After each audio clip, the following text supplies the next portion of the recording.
Montréal, octobre 1970. Il y a plus de 400 ans que les Français sont arrivés au Québec. Il y a plus de 200 ans que les Anglais ont défait les Français sur les plaines d'Abraham, dans la ville de Québec. Il y a plus de 100 ans que le Canada est devenu un pays qui englobe le Québec. Mais le peuple francophone du Québec a entretenu avec ténacité la culture française, n'oubliant jamais que le Québec pourrait un jour devenir un État francophone, séparé et libre de toute domination extérieure. Et personne n'a été plus tenace ni plus solidement implanté au Québec que l'Église catholique. L'Église combattait l'assimilation, tout en travaillant avec les Anglais, et elle appuyait des hommes politiques québécois tels que le premier ministre Duplessis. Duplessis était un esprit autoritaire, un défenseur du statu quo, un nationaliste québécois. Il était aussi un ami inconditionnel de l'industrie privée qui vendait les ressources naturelles du Québec aux intérêts étrangers. Les affaires prospéraient en anglais. Les Québécois francophones demeuraient un peuple d'agriculteurs, pauvres et soumis.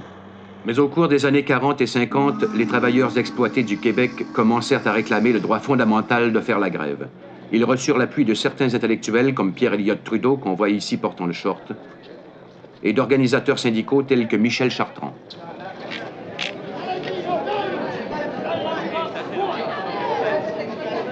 Les mineurs se liguèrent solidement contre les puissances qui contrôlaient et exploitaient le Québec. Le Québec avait connu une industrialisation rapide au cours de la Deuxième Guerre mondiale. Il assistait maintenant à la naissance subite du syndicalisme. À Murdochville, les manifestants furent attaqués du haut des collines par des briseurs de grève engagés pour les intimider. Ces premières luttes suscitèrent un mouvement de sympathie à travers tout le Québec, ainsi qu'au Canada anglais qui avait connu de semblables affrontements sanglants au cours des années 20.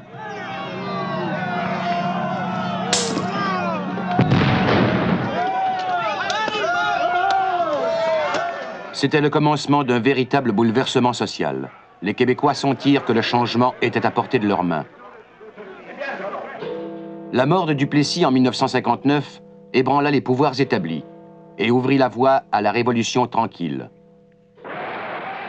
Sous le régime du premier ministre libéral Jean Lesage, le Québec vécut une flambée d'enthousiasme et prit sa place au sein de l'Amérique du Nord moderne. Les forces traditionnelles cédaient vivement le pas au progrès du XXe siècle. L'éducation, l'industrie, les sciences, les arts et le climat social tout entier s'agitaient au Québec, secouant le vieux manteau d'un isolement séculaire. Encouragés par un certain René Lévesque, les libéraux québécois décidèrent qu'il était temps pour le Québec de contrôler ses propres ressources. La deuxième course électorale de Lesage fut centrée sur la nationalisation de l'électricité. Il l'emporta aisément et l'Hydro-Québec prit le contrôle de tout le réseau hydroélectrique. Au même moment, le Canada devient la cible du Québec. On critique les dépenses que le gouvernement fédéral fait des impôts québécois. On s'élève contre le fait qu'un hôtel de Montréal, qui appartient au gouvernement, prenne le nom de la reine. On conteste l'ingérence du fédéral dans les communications au Québec. C'est le début de la présente vague de séparatisme. Plus de 80% des Québécois parlent le français. Et les séparatistes veulent que le Québec devienne une nation francophone indépendante.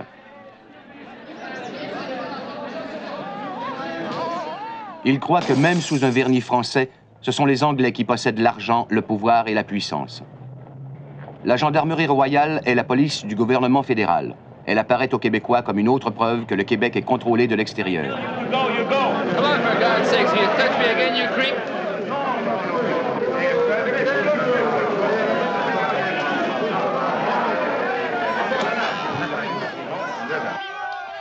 À la tête des séparatistes, on retrouve des gens comme Barbeau, d'Allemagne et Pierre Bourgault. Un groupe de fédéralistes québécois s'oppose aux séparatistes. Ils ont aussi combattu pour le Québec longtemps et avec ardeur. Pierre Elliott Trudeau et ses confrères croient en un Québec fort et progressif au sein de la Confédération canadienne. Ils avaient participé, comme les séparatistes, à la lutte contre Duplessis. Mais maintenant, leurs actes et leurs écrits déclenchent un affrontement avec les séparatistes, lequel dure toujours.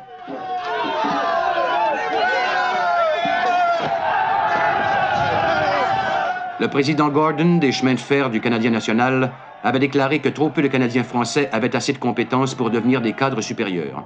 Sa déclaration mit en colère la population francophone qui, depuis des siècles, voyait les meilleurs postes toujours confiés à des Anglais. Les manifestants font clairement savoir au Canada que le Québec n'acceptera plus jamais une telle discrimination. En 1963, des extrémistes ont recours à la violence. C'est la naissance du FLQ, le Front de libération du Québec. La première cible des terroristes fut l'endroit même où Wolfe s'était cru victorieux. Les bombes du FLQ étaient parfois découvertes et désamorcées à temps. Mais quand ce jeune homme déposa une bombe dans une poubelle dans la ruelle qui est derrière ce bureau de recrutement de l'armée, un vieil homme du nom de Wilfred O'Neill sauta avec elle.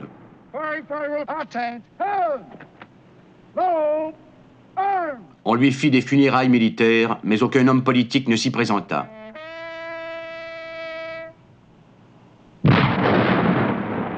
Le revenu national, le quartier général de la GRC, les chemins de fer du Canadien national, la salle d'armes des Black Watch, l'aviation royale du Canada, le monument à la reine Victoria, la manufacture de chaussures La Grenade, l'aréna Paul Sauvé, la Dominion Textile, le Club de Réforme, la Standard Structural Steel, Eaton's, Murray Hill, Chambly Transport, l'Hôtel de Ville de Montréal, la Banque de Nouvelle-Écosse, le ministère québécois du Travail, l'armée canadienne, la Bourse de Montréal, l'imprimeur de la Reine, le Château Frontenac, Industrial Acceptance Corporation, la Maison du maire Drapeau, le Collège Loyola, l'Université McGill, la Banque de Montréal et d'autres endroits furent dynamités. En 7 ans, 6 personnes trouvèrent la mort.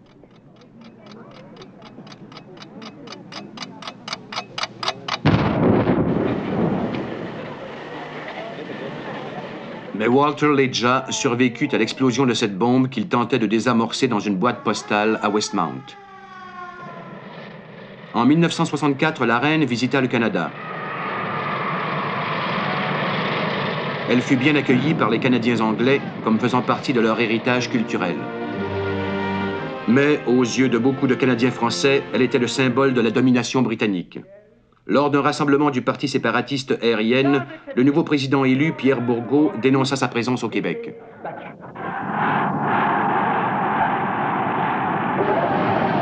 Se rendant compte encore une fois qu'au Canada, les droits et traditions des Anglais étaient mieux protégés que ceux des Français, c'est une foule enragée et prête à tout qui descendit dans la rue.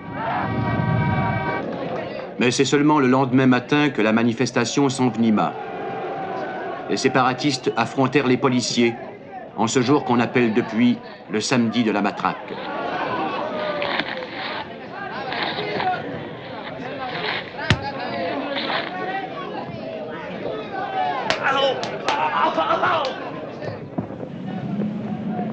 Le ministre de la Justice, Claude Wagner, un libéral partisan de la loi et de l'ordre, nia toute brutalité policière. Et nous n'avons pas vu de victimes.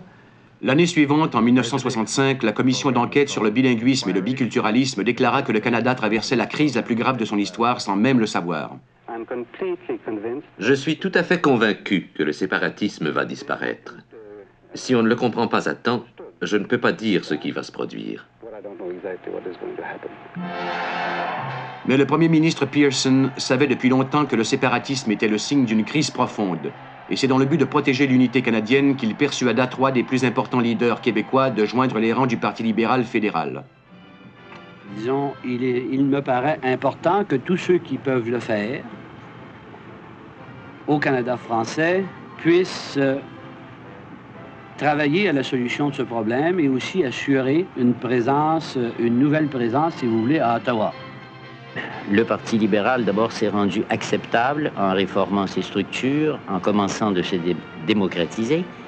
Mais, surtout, c'est le seul grand parti qui a, à l'heure actuelle, le désir exprimé et les moyens d'apporter des solutions aux problèmes qui, moi, me préoccupent et d'apporter ces solutions dans les échéances qui sont celles de la réalité et qui ne sont pas celles qu'on choisit. Et je suis venu à la conclusion, personnellement, que ce parti-là était susceptible d'accueillir le genre d'idées que je veux y préconiser Et je croyais aussi que le genre d'action que je vais y exercer serait possible. À l'opposé, on retrouve les séparatistes Charles Gagnon et Pierre Vallière, les théoriciens du mouvement felkiste. Recherchés par la police canadienne, ils allèrent manifester à New York, devant les Nations Unies, dans le but de faire connaître leur cause au monde entier. Ils sont tout de suite arrêtés par les Américains et rapatriés illégalement au Canada. Il leur faudra plus de 3 ans pour obtenir d'être relâchés sous cautionnement. En 1966, le parti séparatiste RIN tente sa chance aux élections. Pierre Bourgault est à la tête du parti. De façon inattendue, le vote conservateur marque la fin de la Révolution tranquille en réélisant le vieux parti de Duplessis, l'Union nationale, dirigé maintenant par Daniel Johnson. Les séparatistes récoltent 10% du vote. L'année suivante, le Québec marque de façon grandiose le centenaire de la Confédération canadienne. Pourtant, certains invités se montrent difficiles à contenir. Charles de Gaulle, contrairement à la reine, soulève l'enthousiasme des Québécois. Mais il met le feu aux poudres en comparant son voyage au Québec à la libération de la France. L'encouragement qu'il donne au séparatisme du haut du balcon de l'Hôtel de Ville de Montréal le forcera à abréger sa visite. Et je puis vous dire qu'elle en vaudra mieux. Vive Montréal, vive le Québec.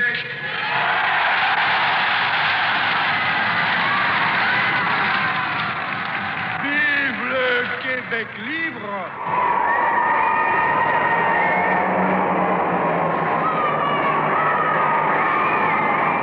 Le problème de la Constitution et du Canada, il va se régler au Canada. Mais dans le Canada, le séparatisme prend rapidement l'aspect d'un mouvement politique responsable. Ce mouvement s'étend même à l'Assemblée nationale du Québec, où un membre influent du Parti libéral provincial, René Lévesque, publie un manifeste réclamant des privilèges spéciaux pour le Québec. Non, ça m'a... Il sème la consternation parmi ses collègues libéraux, dont Eric Kearns. Robert Bourassa exprime l'espoir que le fossé puisse être comblé entre les libéraux et l'évêque. I was a bit encouraged this afternoon. I think the atmosphere was much better this afternoon. Dans le Québec, notre position à nous. Les libéraux laissent tomber l'évêque qui fonde son propre mouvement indépendantiste. Mais c'est au fédéral que l'élection suivante aura lieu, et Trudeau a déjà succédé au premier ministre Pearson. Trudeau prône l'unité nationale, il veut mettre fin au séparatisme. Il y a des gens qui craignent le mot confrontation, qui croient obtenir plus en cédant aux extrémistes. Je ne crois pas à cela. La veille de l'élection de 68, Trudeau vient à Montréal pour participer aux célébrations de la fête de la Saint-Jean-Baptiste. Pierre Bourgault et plusieurs autres séparatistes présents croient que Trudeau a trahi le Québec.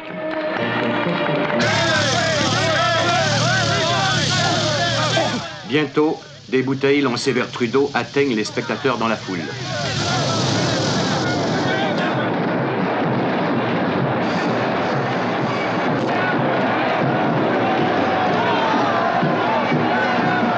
Le tir des manifestants se précise et la police charge aveuglément dans la foule.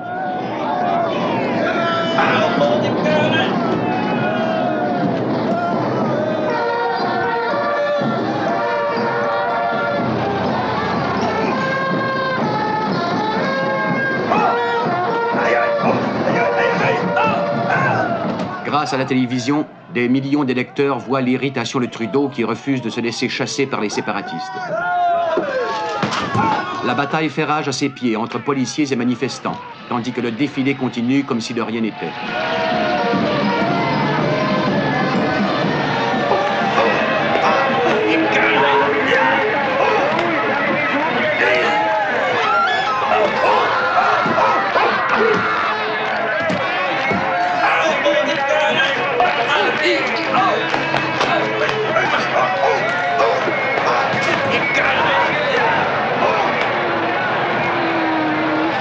À travers tout le pays, les Canadiens sont attristés par cette bataille de Québécois contre des Québécois.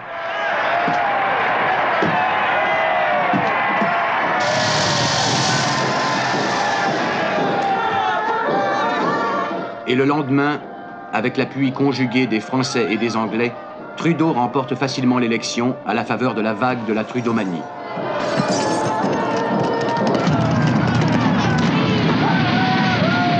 Le Le Canada anglais fait bien sentir à Trudeau qu'il attend de lui qu'il brise la vague séparatiste. Mais les partisans de l'évêque de Bourgault s'unissent, s'abordant pour toujours le bruyant aérien en faveur du nouveau parti indépendantiste plus grand et plus modéré, le Parti québécois. En tant que ministre libéral, l'évêque avait démontré qu'il pouvait diriger le Québec. Maintenant, indépendantiste et socialiste, il est élu chef du nouveau parti. Pour la première fois, le séparatisme devient une solution de rechange valable face au parti traditionnel.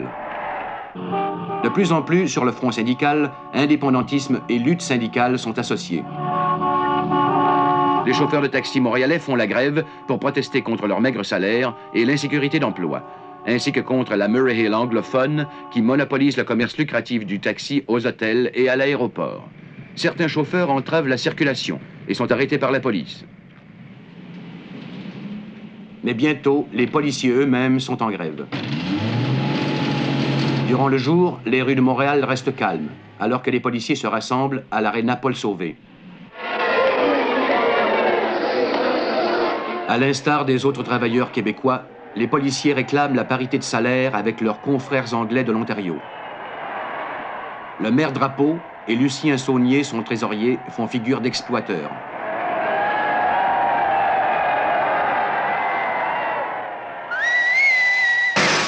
Ce soir-là, la violence et le pillage éclatent dans la ville laissée à elle-même. On venge ses vieilles rancunes. Le restaurant chic du maire Drapeau, le Vaisseau d'Or, est mis à sac.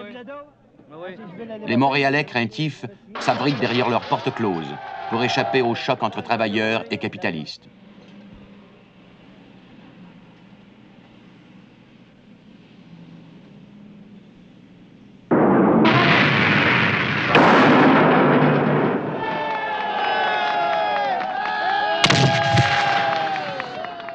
Les chauffeurs de taxi en grève et quelques sympathisants extrémistes attaquent les garages de la Murray Hill. Des gardes armés défendent les lieux. Il y a plusieurs blessés et un policier en civil est tué d'un mystérieux coup de fusil dans le dos. Parmi les blessés, on retrouve deux membres du FLQ, Marc Carbonneau et Jacques Langteau. Pour ces deux-là, ce ne sera pas la dernière fois qu'on appellera l'armée canadienne au secours de Montréal. Ensuite, ce sont les travailleurs des postes qui dénoncent la façon dont le gouvernement fédéral traite les conducteurs de camions de la compagnie La Palme. Ceux-ci restent à Ottawa jour après jour, témoignage constant auprès du Parlement que tout ne tourne pas rond chez les travailleurs québécois. Mais il y a un autre problème, la survivance de la langue et de la culture française au Québec. Cette question soulève l'appui de beaucoup de gens qui ne sont même pas indépendantistes. Il y a de grandes manifestations contre le Bill 63 à Saint-Léonard. Les Canadiens français soutiennent que si on permet aux immigrants de parler l'anglais, la langue et la culture française vont se noyer dans l'océan anglophone de l'Amérique du Nord. Les immigrants insistent pour obtenir le droit à la langue de leur choix. Dans cette foule, on reconnaît un autre membre du FLQ, Paul Rose.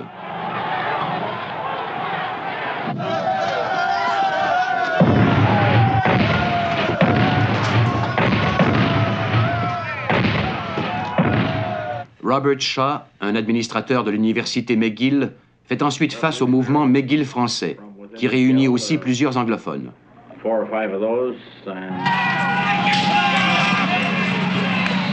Beaucoup de gens, sans être révolutionnaires, appuient ces mouvements, car les droits de la minorité anglophone au Québec ont toujours été bien mieux protégés que ceux des Français ailleurs au Canada. Et la justice envers la majorité française n'a même pas toujours été assurée. Vallière et Gagnon ne le savent que trop bien, eux qui sont finalement relâchés sous caution. Gagnon affirme par la voix de l'avocat Robert Lemieux qu'il continuera de travailler pour la réalisation de l'indépendance du peuple québécois. Ce sentiment est partagé par plusieurs artistes québécois.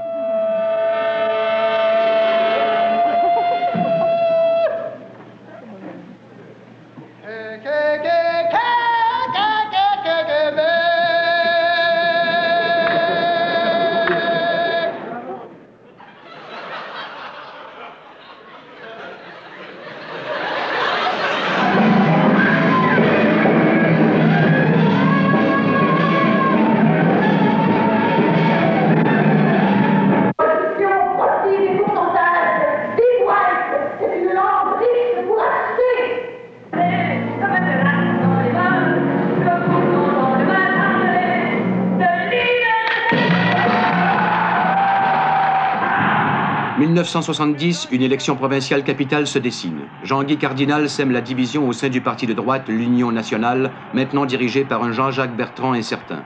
Pour la première fois, les indépendantistes voient l'occasion de prendre le pouvoir. Inquiets, les libéraux fédéraux se précipitent à l'aide de leurs confrères du Québec. Dans la province de Québec, mesdames et messieurs,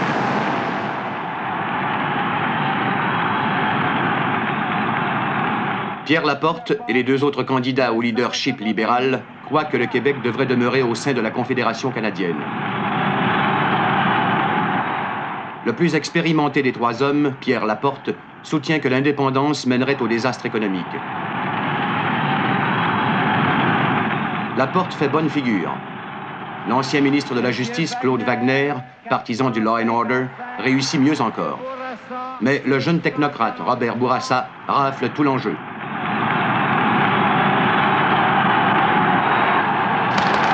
Wagner démissionne du parti, tandis que Laporte accepte de rester et d'être le bras droit de Bourassa.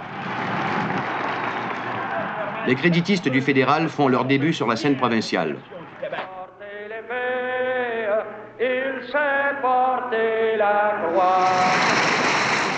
Le Parti québécois, avec à sa tête René Lévesque, s'y présente aussi pour la première fois. Jean-Jacques Bertrand tente de contenir les forces du changement.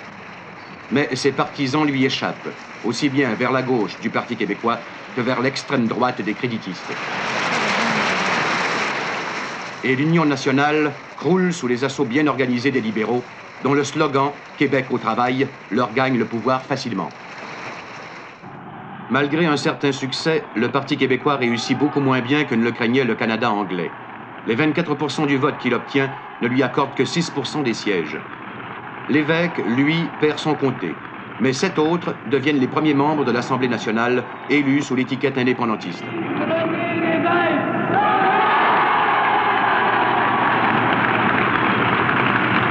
vive le Québec libre! Chers amis,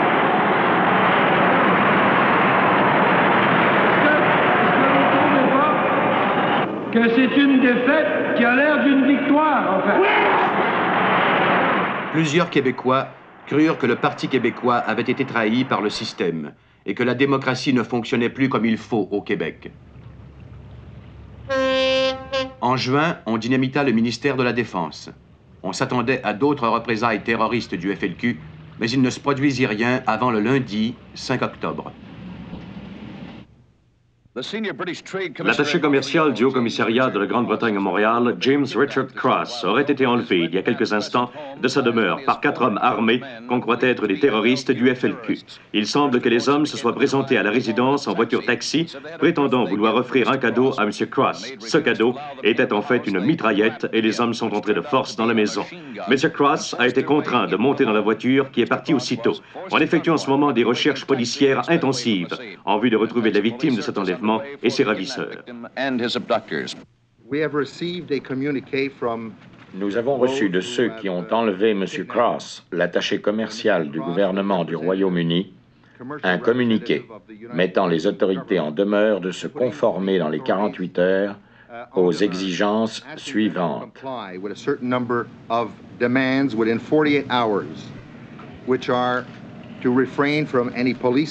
Suspendre toute action policière.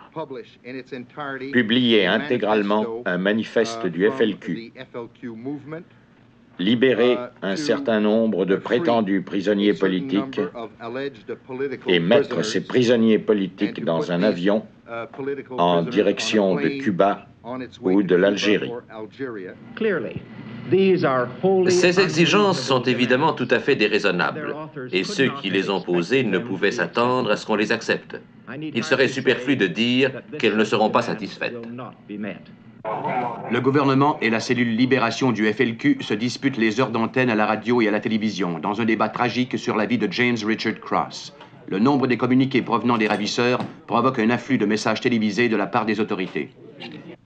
Il s'agit d'une personne innocente qui n'a aucune responsabilité que ce soit dans nos problèmes internes et que l'on détient comme otage. C'est la pire forme de chantage qui existe. Cet échange continue et les délais sont dépassés les uns après les autres. Les gouvernements sont prêts à envisager tous les moyens possibles de sortir de cette impasse. On reçoit la preuve que Cross est toujours vivant. Je demande instamment à ceux qui détiennent M. Cross de laisser leurs sentiments humanitaires prendre le dessus sur leurs aspirations politiques, aussi mal dirigées qu'elles soient.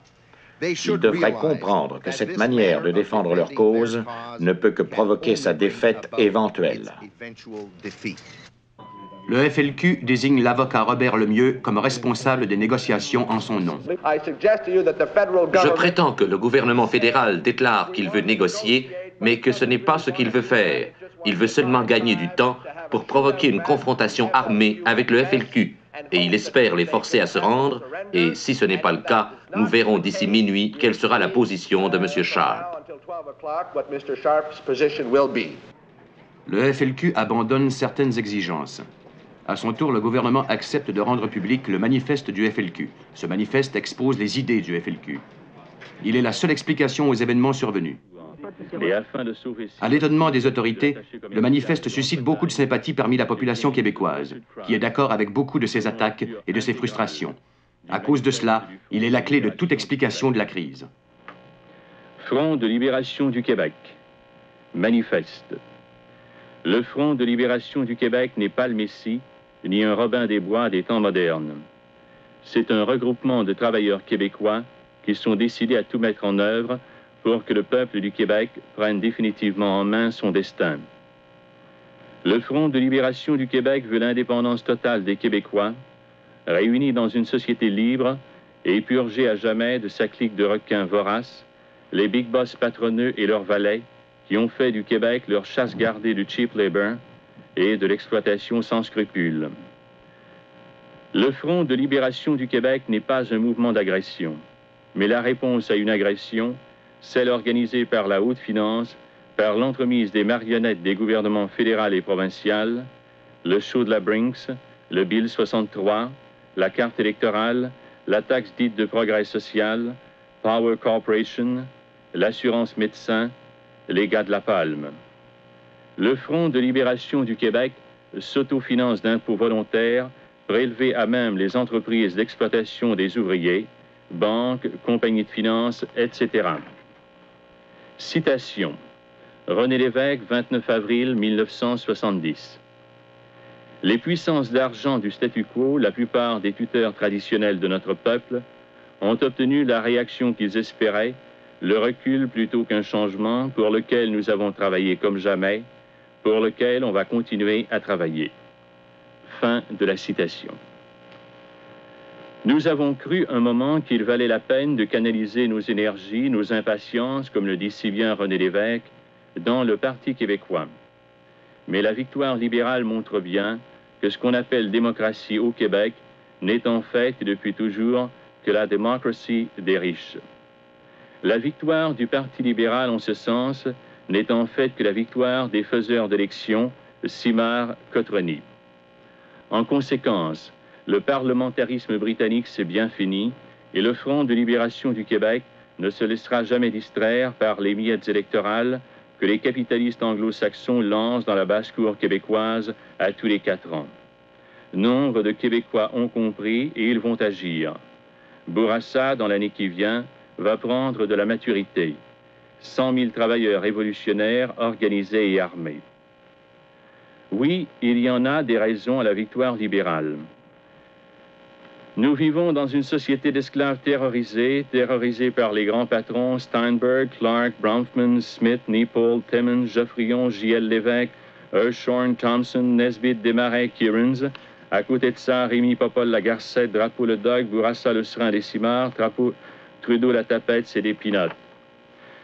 Terrorisés par l'Église capitaliste romaine, même si ça paraît de moins en moins, à qui appartient la place de la bourse, par les paiements à rembourser à la Household Finance, par la publicité des grands maîtres de la consommation, Eaton, Simpson, Morgan, Steinberg, General Motors, terrorisés par les lieux fermés de la science et de la culture que sont les universités, et par leurs singes directeurs Gaudry et Doré, et par le sous-singe Robert Shaw. Nous sommes de plus en plus nombreux à connaître et à subir cette société terroriste, et le jour s'en vient où tous les Westmount du Québec disparaîtront de la carte. Travailleurs de la production, des mines et des forêts, travailleurs des services, enseignants et étudiants, chômeurs, prenez ce qui vous appartient, votre travail, votre détermination et votre liberté. Et vous, les travailleurs de la General Electric, c'est vous qui faites fonctionner vos usines, vous seuls êtes capables de produire, sans vous, General Electric n'est rien. Travailleurs du Québec, commencez dès aujourd'hui à reprendre ce qui vous appartient, prenez vous-même ce qui est à vous. Vous seuls connaissez vos usines, vos machines, vos hôtels, vos universités, vos syndicats. N'attendez pas d'organisation miracle. Faites vous-même votre révolution dans vos quartiers, dans vos milieux de travail. Et si vous ne le faites pas vous-même, d'autres usurpateurs technocrates ou autres remplaceront la poignée de fumeurs de cigares que nous connaissons maintenant, et tout sera à refaire. Vous seuls êtes capables de bâtir une société libre. Il nous faut lutter non plus un à un, mais en s'unissant jusqu'à la victoire avec tous les moyens que l'on possède, comme l'ont fait les patriotes de 1837-1838, ceux que notre Sainte Mère l'Église s'est empressée d'excommunier pour mieux se vendre aux intérêts britanniques. Qu'aux quatre coins du Québec, ceux qu'on a osé traiter avec dédain de lazy French et d'alcooliques entreprennent vigoureusement le combat contre les matraqueurs de la liberté et de la justice et mettent hors d'état de nuire tous ces professionnels du hold-up et de l'escroquerie, banquiers, businessmen, juges et politiques ailleurs vendus. Nous sommes des travailleurs québécois et nous irons jusqu'au bout. Nous voulons remplacer avec toute la population cette société d'esclaves par une société libre, fonctionnant d'elle-même et pour elle-même, une société ouverte sur le monde. Notre lutte ne peut être que victorieuse.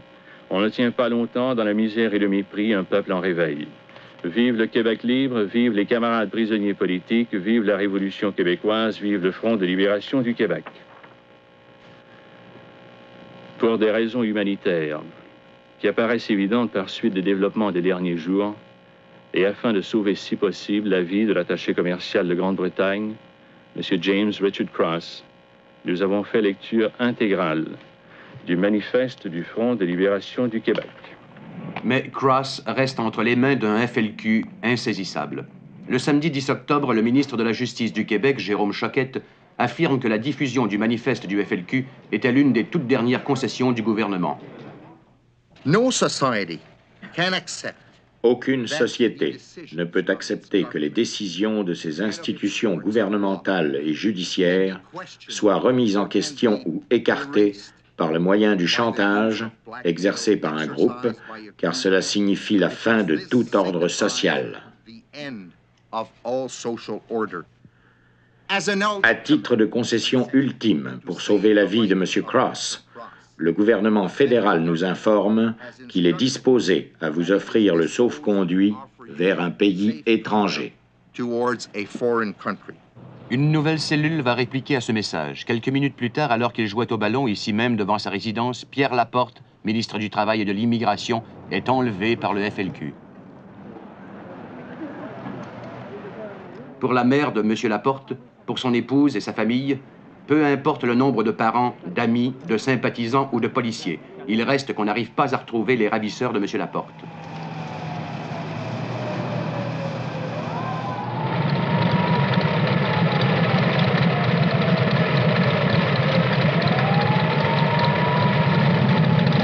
Soudainement, on prend le FLQ très au sérieux. Entouré de mesures de sécurité très sévères, Robert Bourassa, le jeune premier ministre nouvellement élu, déménage son gouvernement à Montréal. Des rumeurs de toutes sortes se répandent dans la ville. On imagine des centaines de felkistes armés se battant dans les rues, des enlèvements en série ou d'imminents assassinats sélectifs. L'inquiétude grandit alors que le pays attend d'apprendre ce qui est arrivé à Pierre Laporte. Les communiqués de la nouvelle cellule Chénier se mettent à affluer à CKAC. Certains d'entre eux insistent avec irritation sur chacune des 7 demandes originales du FLQ. On ignore si les deux cellules sont reliées entre elles de quelque façon. Et l'homme qui réclamait auparavant la ligne dure envers les ravisseurs de Cross, M. Pierre Laporte, supplie maintenant qu'on épargne sa vie dans une lettre déchirante à Robert Bourassa. Mais le gouvernement refuse de se laisser guider par les sentiments. Soudain, les gens haut placés sont protégés par des soldats et retranchés du public. Nous sommes mardi le 13 octobre. L'armée a envahi Ottawa et même la colline parlementaire. Le premier ministre Trudeau se rend à son travail. Monsieur Trudeau, qu'est-ce que font ici tous ces hommes armés? Vous avez remarqué? Oui, j'ai remarqué, mais c'est vous qui les avez fait venir. Ça vous inquiète? Non, mais ça me préoccupe de vivre dans une ville où circulent partout des hommes armés. Ah oui. Est-ce qu'ils vous ont fait quelque chose? Vous ont-ils bousculé? Ils ont bousculé certains de mes amis. Ah oui? Et que faisaient vos amis? Ils tentaient de les photographier. Ah ah! Est-ce que c'est illégal? Non, pas du tout. Ça ne vous inquiète pas, une ville où il faut avoir recours à ce genre de choses? Non, ça ne m'inquiète pas. Je trouve ça naturel, quand des gens sont enlevés, de veiller à protéger les gens contre ces enlèvements. Que feriez-vous si un autre ministre du Québec se faisait enlever, ou bien un ministre fédéral? Est-ce que vous vous soumettriez aux 7 exigences du FLQ? Pas du tout, je pense le contraire. Qu'est-ce que vous pensez? Je pense qu'il ne faut se soumettre à aucune exigence. Très bien. Mais vous ne vous protégeriez pas contre les risques de chantage? Mais comment pouvez-vous protéger tous ceux qui peuvent être une cible sans avoir recours à des forces militaires beaucoup plus considérables, sans donner un garde du corps à tout le monde, au pays, le transformant presque en état policier? Alors vous suggérez de ne protéger personne? Comment les protéger tous? Bien, pas tous, mais vous voudriez qu'on n'en protège aucun? C'est ça. Bon, d'accord. Pierre Laporte n'était pas protégé, il a été enlevé. Si vous l'aviez su à l'avance, ne l'auriez-vous pas protégé, lui et M. Cross? Oui, il est facile de décider après coup, mais oui, on ne peut... D'accord, mais sur le moment même? Non, puisque c'est impossible. Il aurait été impossible de protéger les ministres fédéraux ou provinciaux, ou les diplomates? Je le croirais avec le nombre de diplomates qu'il y a au pays. Bien, nous avons une grande armée. À ce rythme, elle serait vite épuisée. Que voulez-vous dire à ce rythme? Eh bien, je voudrais poser une autre question. D'après votre discours en Chambre ce matin, vous semblez dire que la presse se montre plutôt irresponsable dans ses reportages sur cette affaire. Pourriez-vous expliquer cette déclaration? Non, pas irresponsable. Je laissais entendre qu'elle pourrait faire preuve de plus de retenue, ce qui n'est pas le cas maintenant. Vous allez sûrement faire beaucoup de tapage autour de ceci. Mais ces événements sont importants. Oui, mais c'est que le FLQ essaie surtout de se faire une publicité monstre avec tout ceci, d'accord? Et je crois que plus vous parlerez d'eux, plus grande sera leur victoire. Et ça ne m'intéresse pas de leur fournir une victoire. Quelqu'un a suggéré qu'il serait peut-être plus prudent d'utiliser des noms qui seraient moins brutaux que bandits, en parlant de gens dont dépend la vie de 2 hommes. Ce ne sont pas des bandits, selon vous. Eh bien, ce que je pense importe peu, mais je n'essaierai pas de les provoquer s'ils tenaient 2 de mes amis ou collègues à la pointe du fusil. D'abord, ce ne sont pas eux que j'ai traités de bandits, mais ceux qui sont en prison maintenant, après avoir été jugés par une cour légale et condamnés à la prison. Et j'ai dit qu'on devrait cesser de les appeler prisonniers politiques, ce qu'ils ne sont pas. Ce sont des hors-la-loi, des criminels. Ce ne sont pas des prisonniers politiques, mais des bandits, et c'est pour ça qu'ils sont en prison. Mais avec votre armée, vous semblez vouloir les combattre comme si c'était la guerre. Et si c'est la guerre, leurs paroles ont-elles aucune valeur? Ne dites pas de bêtises. Nous ne les combattons pas comme à la guerre, mais une partie de l'armée sert d'agent de la paix afin que la police puisse consacrer son temps à ses activités policières au lieu de le perdre à protéger vos amis contre ces enlèvements. Mais vous aviez dit il y a quelque temps que vous les protégeriez de cette façon. Mais vous aviez dit aussi que ce genre de violence que vous combattez, la violence du FLQ, pouvait conduire à un état policier. Bien oui, c'est de ça que vous vous plaignez, non? Oui, mais c'est votre décision, pas celle du FLQ. Oui, mais je vous ai demandé votre opinion. Les laisser enlever n'importe qui sans offrir de protection à quiconque. Cesser les activités policières, c'est ce que vous voudriez faire? Non, quand même. Le travail de la police, c'est d'abord de trouver les hors-la-loi. Oui, mais pas de protéger les citoyens contre le chantage de toutes sortes dont ils pourraient être victimes. Ce doit être la moitié de la population du pays, après tout. Voyez-vous, je me suis peut-être mal exprimé, mais d'après moi, nous sommes en train de parler de choix. Mon choix de vivre dans une société libre et démocratique sans ces personnages armés qui courent de tous côtés. Et mon choix me fait courir le risque de voir enlever des gens comme vous. Oui. Mais ce n'est évidemment pas mon choix. Je crois qu'il est plus important d'éliminer ceux qui menacent de violence toute la société et ceux qui tentent de renverser le gouvernement par un pouvoir parallèle en affirmant leur autorité par des enlèvements et du chantage. Je crois que c'est le devoir du gouvernement d'empêcher que ses membres et les hauts placés de notre société puissent servir d'outils à ce chantage. Bon, vous n'êtes pas d'accord. Mais je suis sûr que si vous aviez su, vous auriez trouvé préférable de protéger M. Cross et la porte contre les enlèvements qui sont survenus au moment où nous ne prenions pas les mesures que nous prenons maintenant. Et même avec votre raisonnement, je ne vois pas comment vous pouvez nier ça. Non, je reviens à mon choix de la société où je veux vivre. Il y a partout des tas de poules mouillées qui n'aiment pas voir des hommes armés et casqués. Je ne peux que les ignorer. Il est plus important de garder la loi et l'ordre dans cette société que de s'inquiéter des pauvres gens dont les genoux tremblent à la vue des soldats. À n'importe quel prix, jusqu'où iriez-vous comme ça? À quelle limite? Regardez-moi faire. Jusqu'à retirer les libertés civiles? À ce point-là? Jusqu'à quel point? Bien, si par exemple vous dites « D'accord, je fais tout pour les protéger », cela inclut l'écoute électronique et d'autres retraites des libertés civiles. Oui, je crois que la société doit se défendre avec tous les moyens dont elle dispose contre l'apparition d'un pouvoir parallèle qui menace l'autorité élue du pays. Ceci est sans limite. Et du moment qu'il existe une force menaçant les représentants élus par le peuple, je crois que cette force doit être arrêtée. Et que seules les poules mouillées aux genoux tremblants craignent ces mesures. C'est le jeudi 15 octobre, 2 jours après ce « Regardez-moi faire » de Trudeau. L'aréna Paul Sauvé se remplit à craquer de Québécois en colère, qui font un grand déploiement de leur solidarité séparatiste. Les Canadiens anglais craignent ces réactions d'appui passionnées et croissantes que suscite le manifeste du FLQ.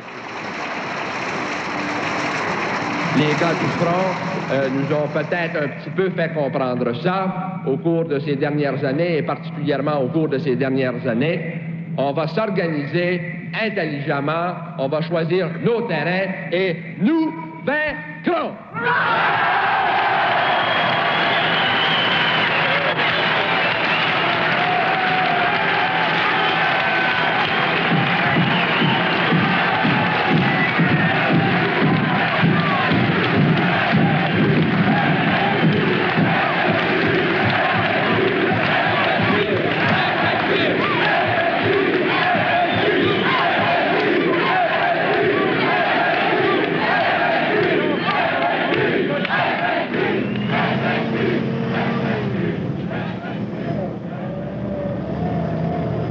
Mais déjà, l'armée canadienne marche sur le Québec. Les gouvernements de Montréal et du Québec réclament officiellement l'intervention immédiate d'Ottawa. À 4 heures ce matin-là, le gouvernement Trudeau proclame la loi des mesures de guerre, prétextant qu'il existe un état d'insurrection appréhendé au Québec. Des centaines de gens étonnés et scandalisés, qui ignorent qu'on a changé la loi du pays durant leur sommeil, se voient arrachés à leur demeure en pleine nuit et emprisonnés. Ces gens découvriront que sous la loi des mesures de guerre, ils peuvent être gardés sans contact avec l'extérieur, sans non plus pouvoir être libérés immédiatement sous cautionnement et qu'on pourra les emprisonner sans procès pendant 90 jours. De plus, le fait d'être membre du FLQ, à ce moment ou dans le passé, est soudainement devenu un crime, punissable de 5 ans de prison au maximum. Bourassa explique les raisons de sa demande à Ottawa. Hier, vous avez appelé l'armée canadienne au Québec et vous avez répété qu'elle est venue à la demande du Québec. Est-ce que ça ne suffisait pas à protéger notre démocratie, comme vous l'avez dit à l'Assemblée nationale? Il y avait l'activité policière en vue de retrouver messieurs Cross et Laporte. De toute évidence, il leur fallait des pouvoirs supplémentaires pour être efficaces, car de nombreux édifices publics étaient laissés sans protection. Mais la police devait aussi continuer son travail, et c'est pourquoi nous avons demandé au gouvernement fédéral d'accorder ces pouvoirs supplémentaires.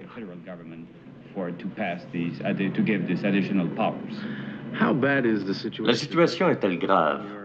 Dans votre communiqué, vous dites renverser le gouvernement. C'est si grave?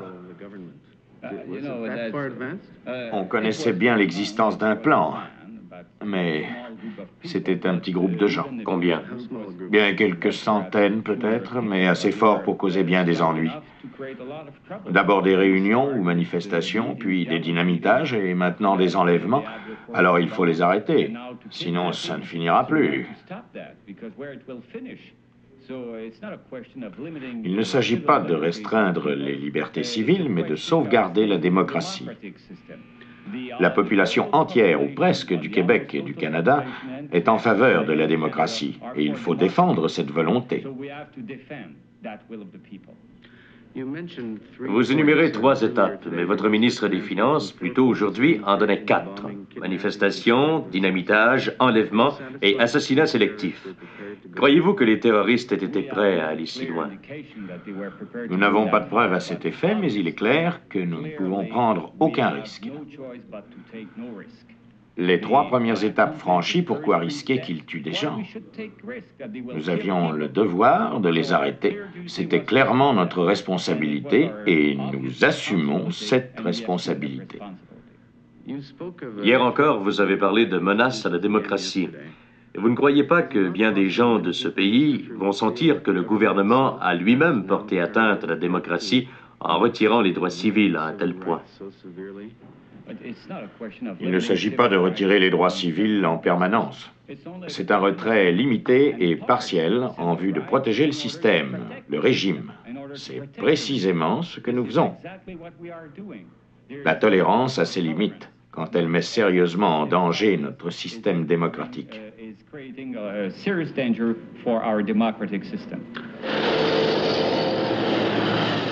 Des milliers de soldats, dont plusieurs sont unilingues anglais, occupent le Québec. Ailleurs au Canada, on prend position, généralement en faveur du geste sévère du gouvernement, mais aussi quelquefois contre lui. Le premier ministre de l'Ontario, John Robarts, avait annoncé que le Canada était dans un état de guerre totale.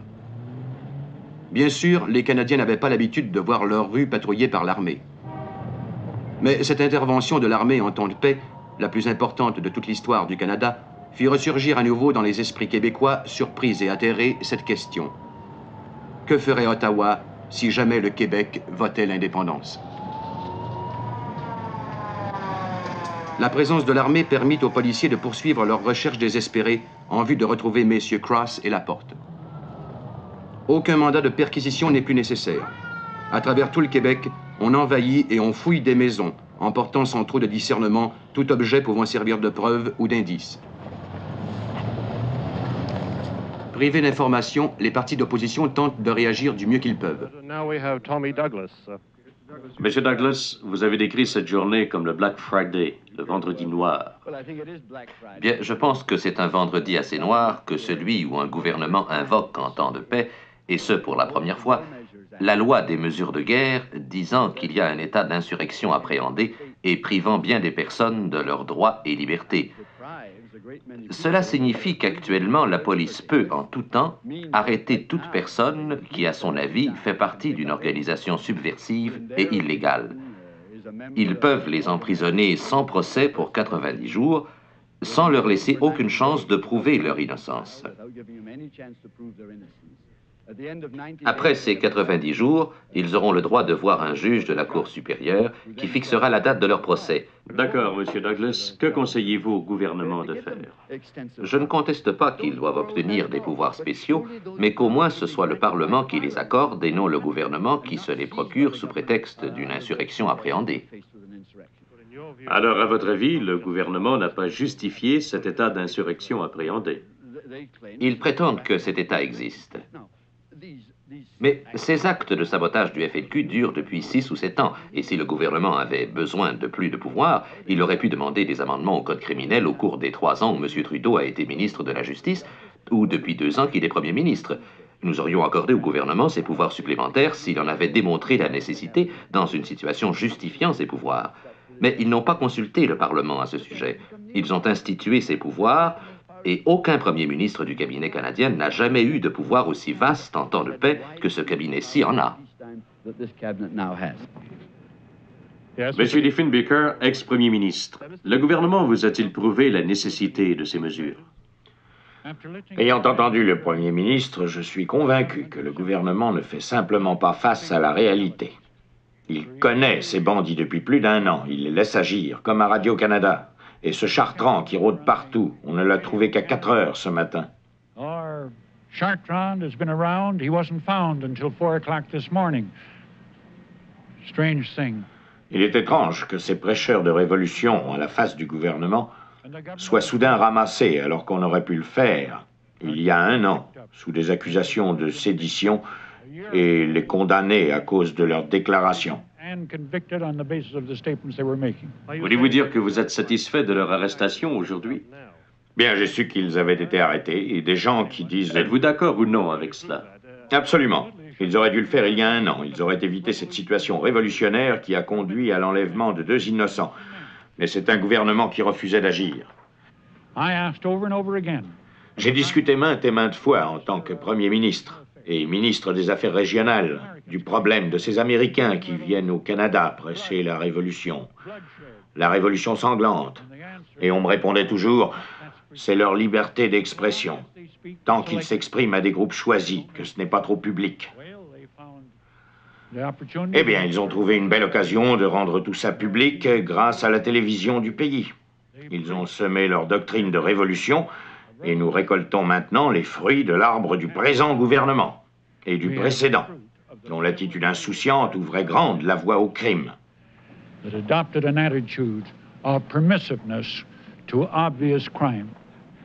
Nous sommes toujours le vendredi 16 octobre. L'atmosphère au Québec est très tendue, car il y a eu des centaines d'arrestations et des milliers de perquisitions.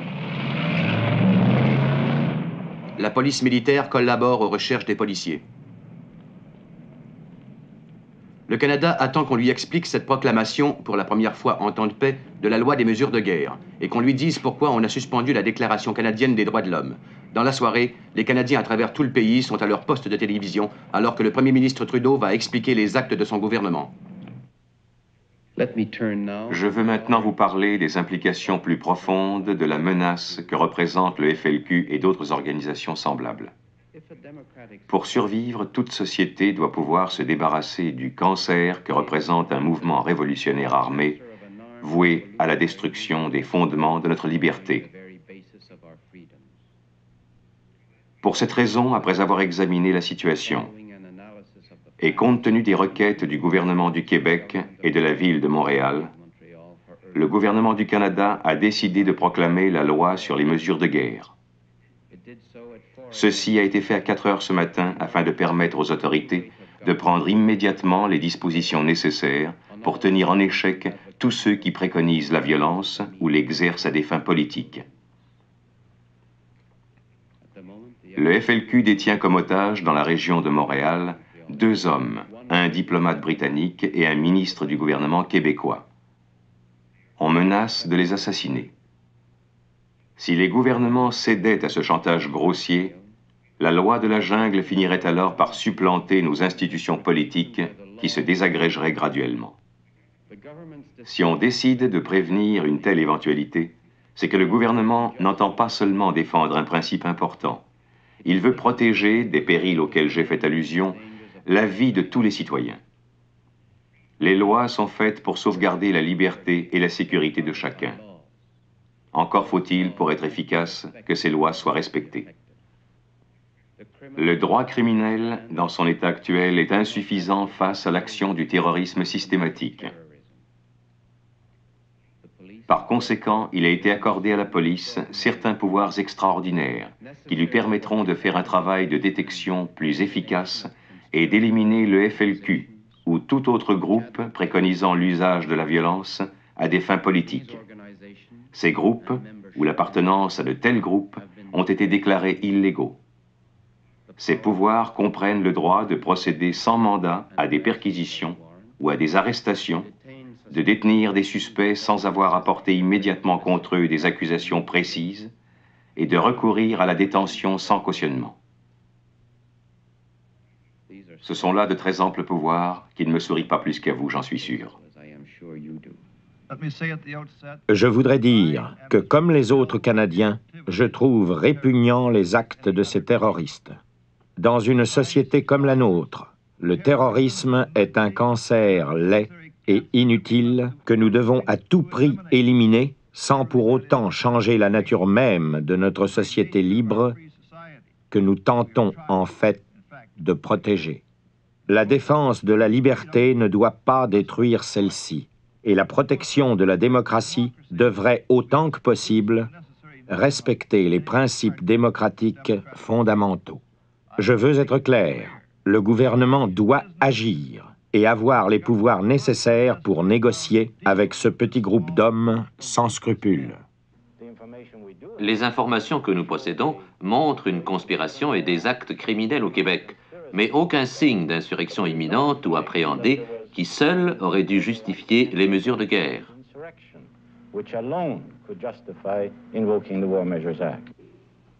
Le lendemain, samedi 17 octobre, plus de 300 personnes sont déjà en prison et la réaction publique commence à s'organiser au Québec.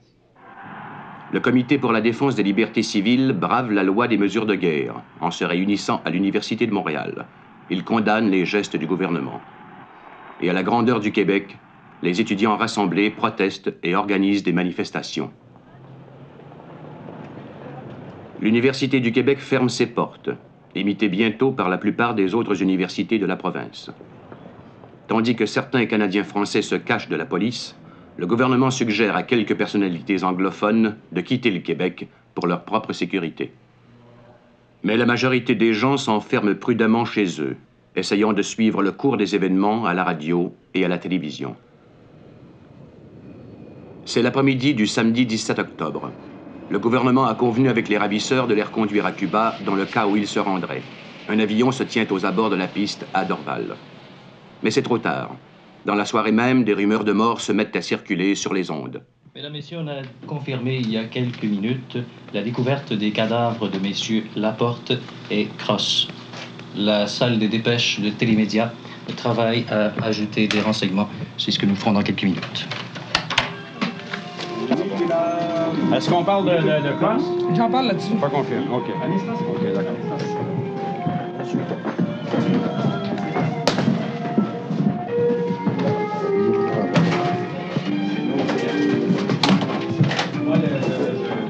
La musique de réseau. Attention. L'émission spéciale de Télémédia, voici Normand Maltais. Chers auditeurs, nous vous rappelons encore une fois que c'est à 11h10 exactement, à proximité de l'aéroport de Saint-Hubert, que la voiture qui avait servi à l'enlèvement de M. Pierre Laporte il y a une semaine, devant sa demeure de la rue Robitaille à Saint-Lambert, a été formellement identifiée. La Sûreté du Québec se dirige présentement vers Rawdon, où l'on aurait fait la découverte du cadavre de M. James Richard Cross, le deuxième otage kidnappé il y a plus de 2 semaines. M. Cross, qui était représentant commercial de Grande-Bretagne. Plusieurs stations radiophoniques de Montréal avaient annoncé la mort de M. Cross, mais la police ne confirme pas encore. Et à midi 25, précisément, minuit 25, plus exactement, ou 0h25, le coffre était finalement ouvert et on y faisait la découverte du corps de M. Laporte, ensanglanté. CKAC, Télémédia, chef de file en information. Nous vous reviendrons dans quelques minutes. Normand Maltais, Télémédia, Montréal.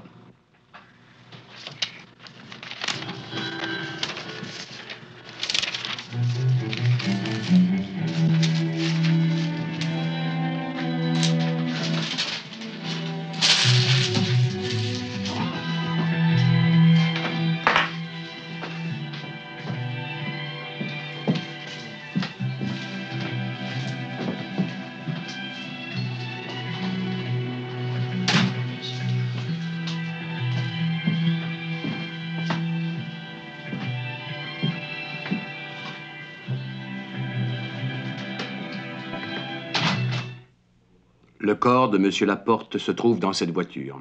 2 journalistes, dont Claude Lachance, ont fait la découverte. Lesquels ont mis à peu près une demi-heure à venir. Quand vous êtes rendu sur les lieux, vous attendiez-vous à découvrir comme ça le cadavre d'un homme? Oui. Oui, parce que, connaissant le FLQ, ils n'ont jamais menti dans leur communiqué.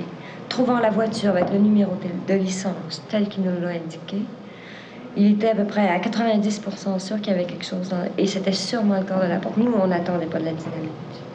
Où étiez-vous au moment où on a ouvert le coffre de la voiture?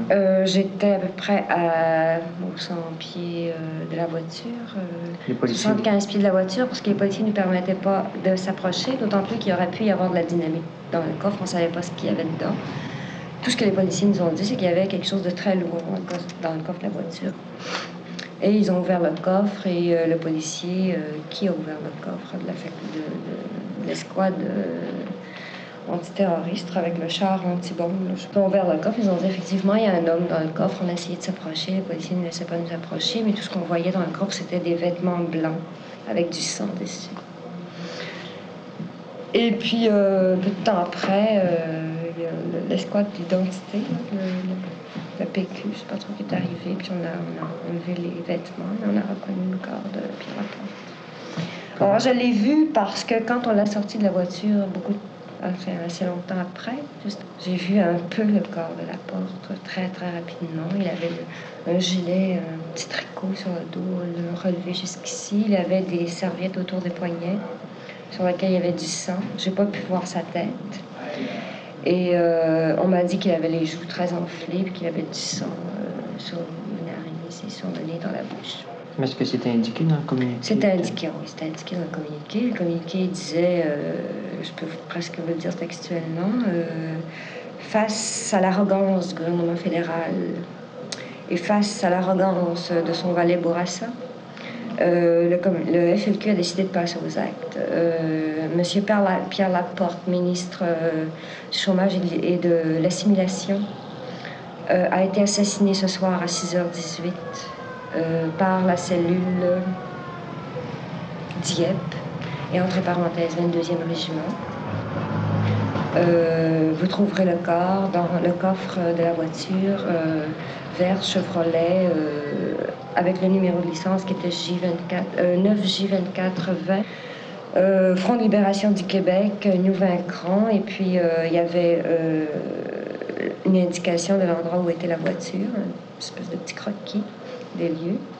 Et un peu plus bas, c'était écrit avis à tous les capitalistes du Québec. Que tout le monde soit sur le qui-vive ou quelque chose comme ça. J'ai oublié la dernière phrase, mais ça va quelque chose comme ça. Que tout le monde se le tienne pour dit. Et c'est maintenant, c'est ce soir que la révolution tranquille est morte. Et c'est ce soir que la révolution commence. J'ai l'impression, en tout cas, qu'il y a une forme de guerre civile qui s'amorce au Québec. Il y a quelque chose de très grave qui vient de se passer. Mais j'ai l'impression que c'est très, très, très, très, très, très, très grave. Il va se passer des tas de bêtises à partir de maintenant. N'importe qui va peut-être avoir envie de tuer n'importe qui. Et je souhaite au peuple canadien de rester uni dans cette épreuve. Et maintenant en anglais, s'il vous plaît. Well, it was shock and... Je crois que tous les Canadiens ont été choqués et consternés d'apprendre la mort de M. Pierre Laporte, assassiné lâchement par une bande de meurtriers.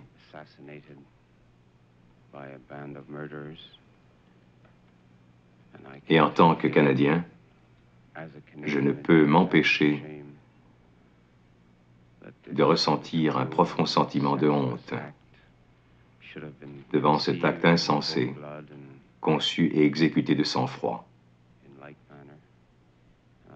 Je voudrais dire à Madame Laporte la très profonde tristesse du peuple canadien et du gouvernement, ainsi que notre désir, en tant que Canadiens, de rester unis en ce triste moment de notre histoire.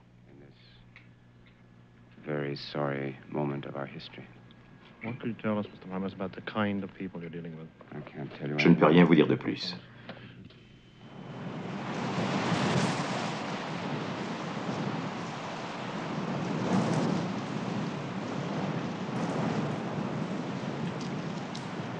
Dimanche 18 octobre. Le maire de Montréal, Jean Drapeau, vieil ami de M. Laporte, prononce le sermon. Est-ce un avertissement à l'endroit de tous les hommes publics qu'en plus d'être enlevés ou assassinés, ce sera de la façon la plus cruelle.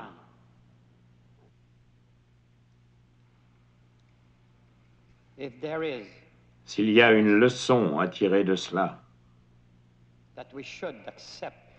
un message,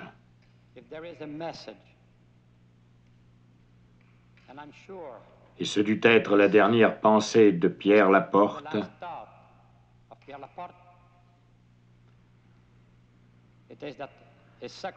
c'est que ce sacrifice n'ait pas été consenti en vain, mais que tous les hommes publics trouvent le courage de continuer.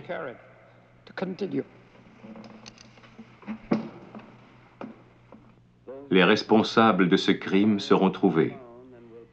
Et les cours canadiennes les traiteront dans une atmosphère calme et sans énervement. Le FLQ a semé les germes de sa propre destruction.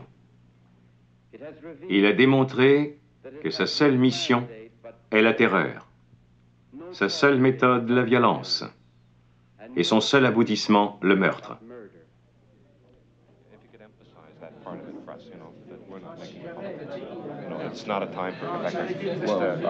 Je vais suivre vos questions.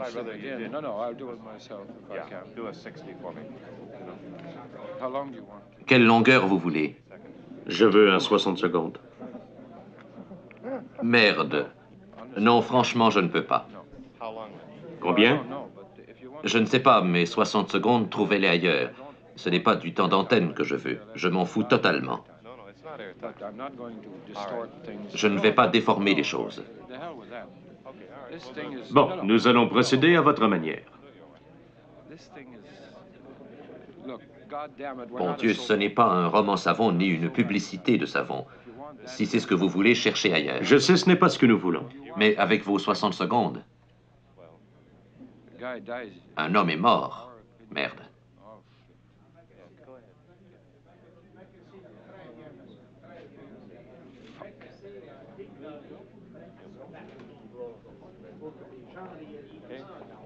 Ça tourne? Pourriez-vous exprimer votre opinion pour nous comme vous l'avez fait plus tôt aujourd'hui? Bien. Au nom du Parti québécois, mais aussi de concert avec les syndicats CSN, FTQ et la Corporation des enseignants du Québec, et aussi avec des gens comme Claude Ryan du Devoir, nous avons pris des positions fondamentales.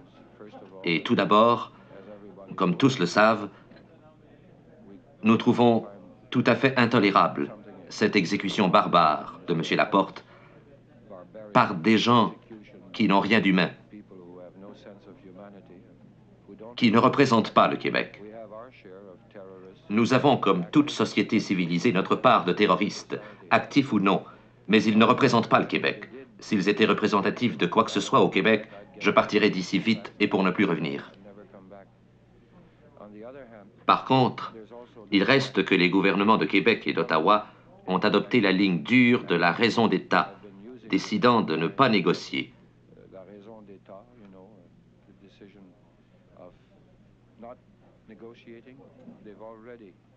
Ils ont déjà par là leur part de responsabilité. Ils se retrouvent déjà avec la mort d'un des deux otages. Et nous le répétons, nous l'avons déjà dit dans quelques-uns de nos groupes, et nous n'avons rien de politique à y gagner. J'ignore si personne gagne ou perd à ce jeu-là. Je sais que tous y perdent quelque chose. Nous voulons simplement redire que nous croyons que cette ligne dure était une erreur. Nous savons que les gens responsables à Ottawa croyaient que c'était bien. Mais ils ont maintenant fait la preuve qu'ils avaient tort, du moins au plan humain, bien plus essentiel que de vouloir tout contrôler. C'est pourquoi nous souhaitons par-dessus tout qu'ils changent leur vue, en pensant surtout à sauver M. Cross, qui semble être toujours vivant.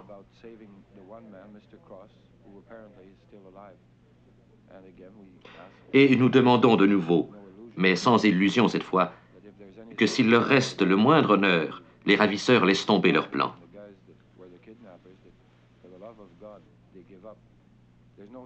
Ceci n'est pas illogique. Notre attitude depuis le début a été de souhaiter que le gouvernement et les terroristes trouvent un terrain d'entente afin de sauver des vies. Quoi qu'il arrive, il y a maintenant une ombre sur le Québec que nous partageons tous. Nous devons l'effacer. Nous devons réprouver ce qui est arrivé, mais par contre ne laisser croire à personne, où qu'il soit, au Québec ou ailleurs, que cela suffira à faire de nous une espèce de cellule collective de répression. Nous combattrons, s'il le faut, quiconque tentera d'utiliser ce climat pour immobiliser le Québec dans l'impuissance.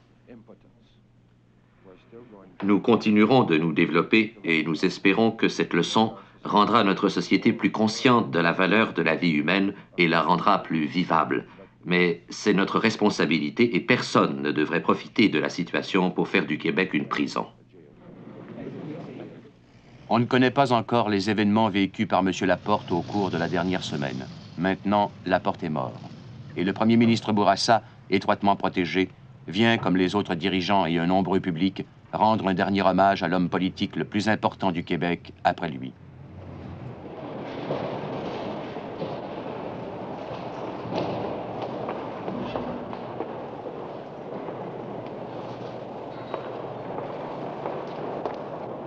Lundi 19 octobre. La police découvre la mystérieuse maison où la cellule Chénier du FLQ a séquestré Laporte. On voit la fenêtre par où il semble avoir tenté de s'échapper, le garage à l'abri duquel son arrivée a eu lieu, et la chambre où l'on suppose qu'il a été tué. Cette découverte arrive 2 jours trop tard.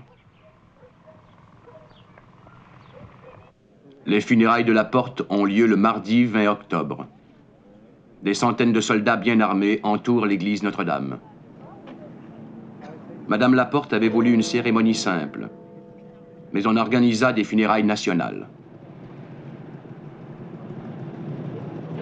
Sous les yeux d'une foule immense, les gens haut placés montrent leur appui au gouvernement.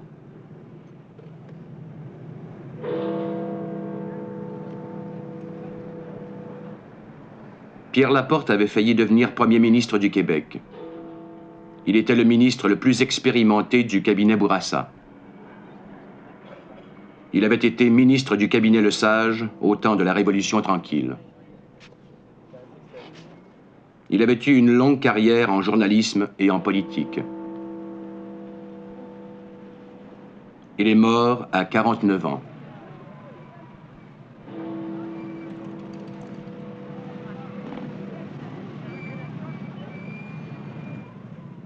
On ne saura peut-être jamais pourquoi les ravisseurs de Pierre Laporte ont décidé de l'assassiner.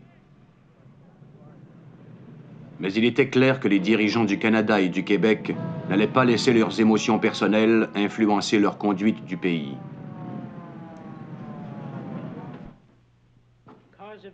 Cause de la mort, asphyxie aiguë, causée par étranglement à l'aide d'un garrot, qui pourrait avoir été une petite chaîne que M. Laporte portait encore au cou au moment de l'autopsie.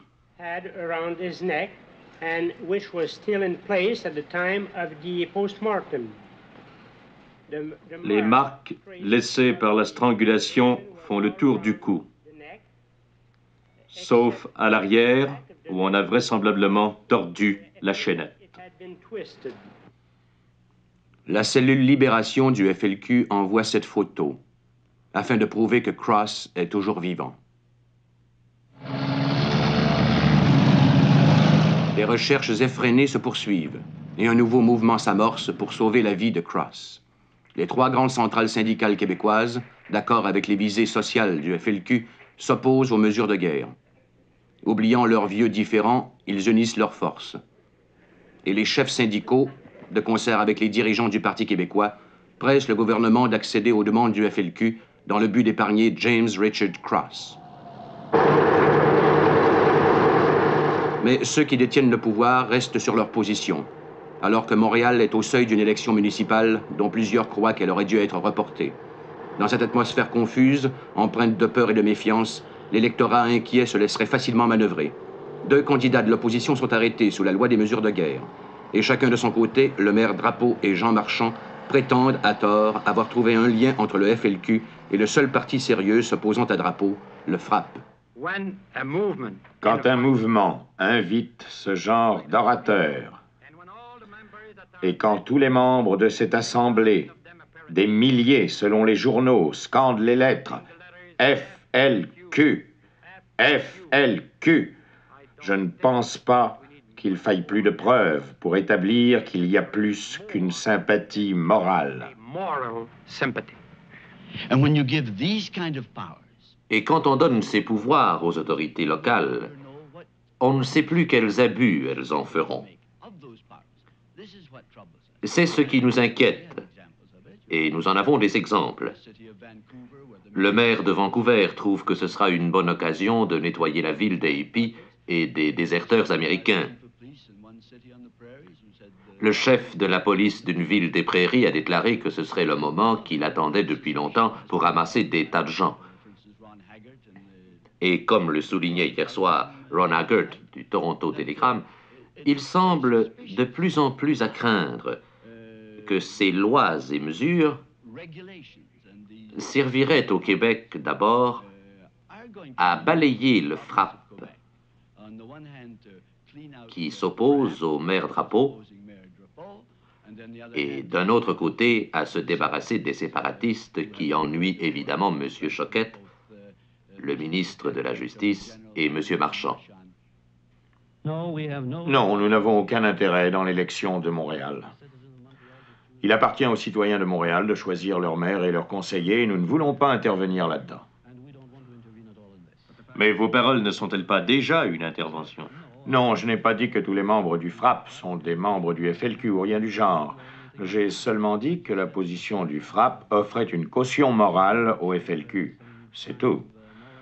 Mais quand j'ai dit que c'était une couverture, je crois que c'était excessif. Et c'est la seule chose que je retire. Quant au reste, attendons après l'élection municipale.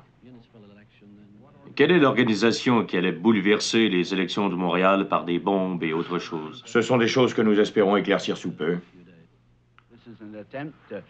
On a tenté de jeter la panique chez les électeurs par une tactique crapuleuse. Condamnation par association. Vous pouvez très bien saborder une organisation en l'associant à une autre qui vient d'être mise hors la loi, et ce, sans apporter aucune preuve. An organization that has just been declared by order in council to be an illegal organization. Comme on s'y attendait, Drapeau remporte une victoire facile, gagnant chacun des 52 sièges.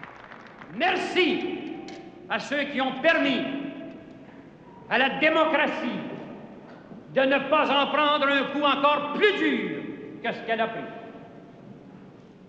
Merci à ceux qui ont compris aux divers gouvernements fédéral et provincial que le régime pour lequel tant des nôtres sont allés mourir sur les champs de bataille étrangers était en danger ici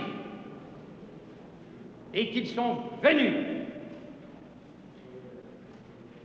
aider ce régime à résister non seulement aux attaques révolutionnaires connues,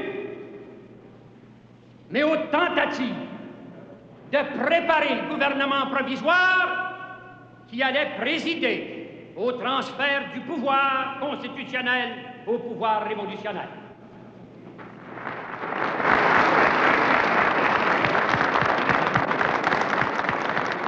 Peu de gens comprirent que Drapeau parlait d'un complot visant à renverser le gouvernement québécois pour le remplacer par un gouvernement provisoire.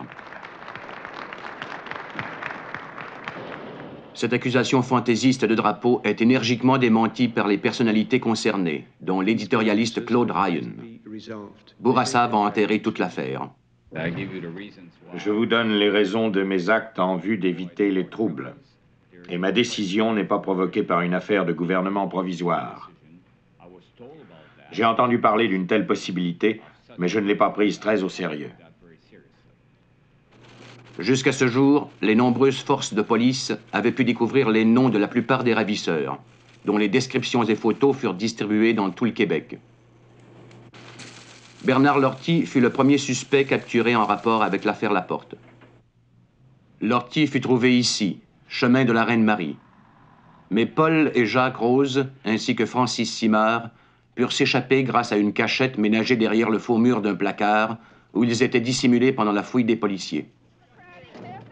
Au cours des semaines, quelques Canadiens anglais se mirent finalement à contester la perte des libertés civiles et à douter de la nécessité de la loi des mesures de guerre. C'est une attaque directe envers nos droits et notre liberté. Mais la grande majorité des gens continuent d'appuyer le geste du Premier ministre et de son gouvernement. Les rares personnes qui s'opposent à la loi des mesures de guerre sont très impopulaires.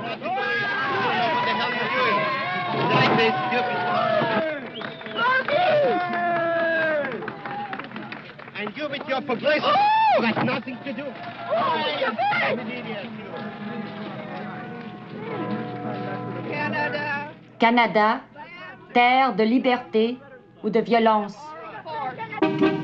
Pour les centaines de prisonniers de la rue Parthenay à Montréal, le Canada est vraiment un pays de violence. La demande faite par Montréal le jeudi 15 octobre est défendue par Drapeau. L'ordre public était très en danger.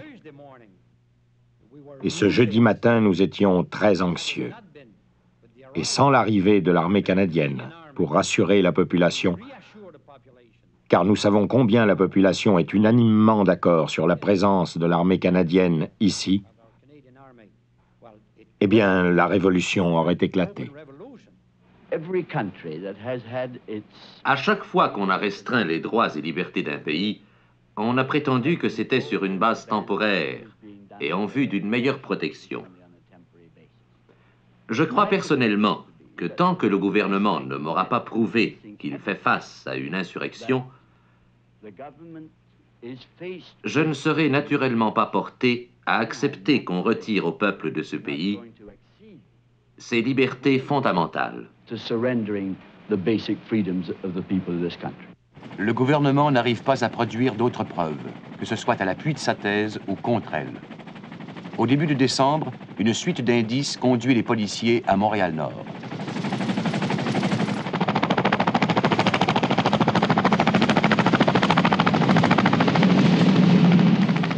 Les soldats déploient un cordon serré autour de l'endroit suspect et le monde apprend qu'enfin Cross a été repéré.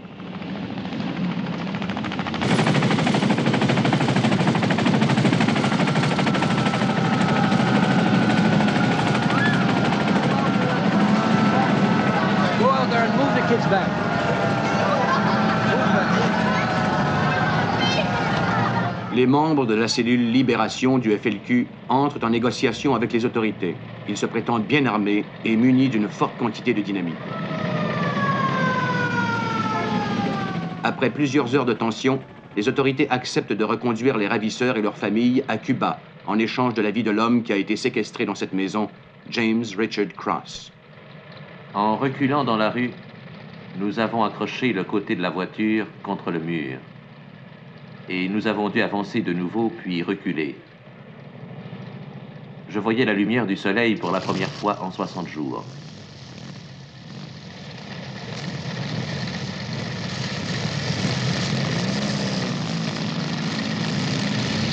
Nous avons fait un trajet affolant dans les rues de Montréal, escortés de la police, et j'avais très peur que nous ayons un accident.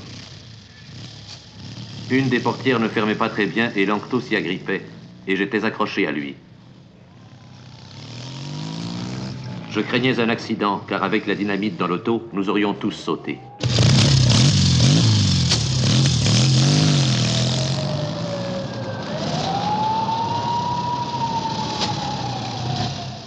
Derrière les feuilles de journaux se cache, avec Cross, l'avocat négociateur Mergler, ainsi que Lanctot, Carbonneau et Langlois du FLQ.